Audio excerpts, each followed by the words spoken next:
Достар, бүгін біз сіздермен тауық еті қосылған вермишель дайындаймыз. Ол үшін бізге тауық еті керек, 300 грамдай, 160-150 грамм вермишель ұсақ, 2 пияз, 1 шай қасық томат пастасы, ас тұзы, 1 шай қасық және 3-тен 1 шай қасық қара бұрыш және бетіне себуге ірімшік, су, сұйық май керек. Қазанымызды қыздырамыз. Қызған қазанымызға сұйық майды құямыз және тауық етін алдын ала жуып, ұсақтап турап алып қуырамыз.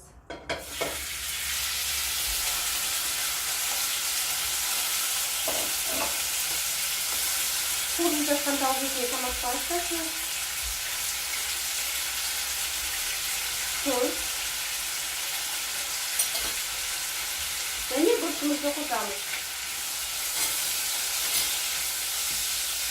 Қатты отта жылдам араластырып қуырып аламыз.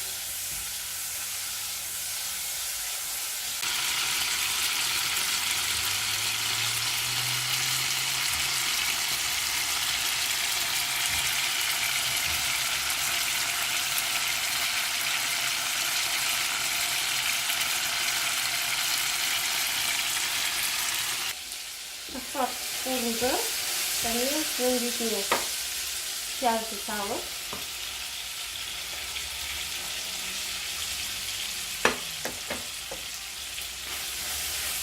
тағы 3-4-5 минутта қуырамыз.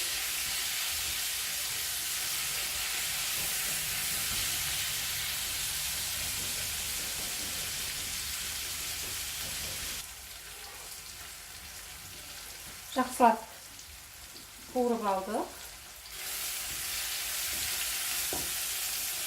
Оның бетіне 1 литр суды құямыз. Қақпағын жауып қайнатамыз. Қойған және оған 150 грамм вермишелімізді саламыз. 1 рет қатты қайнатып аламыз да отын орташадан төменге қоямыз. Осылай 8-10 минут көлемінде қайнатамыз. Сонымен біздің вермишеліміз пісті, пешті өшіреміз, тамағымызды ысымызға салып аламыз. Дайын болған тамағымыздың бетіне күштен өткізілген ірімшікті сепсек болады.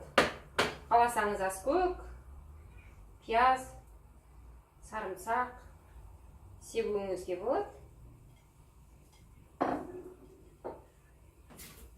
Сонымен біздің өте жылдам дайын болатын, өте дәмді, ең тез дайын болатын тамағымыз дайын. Астарыңыз дәмді болсын.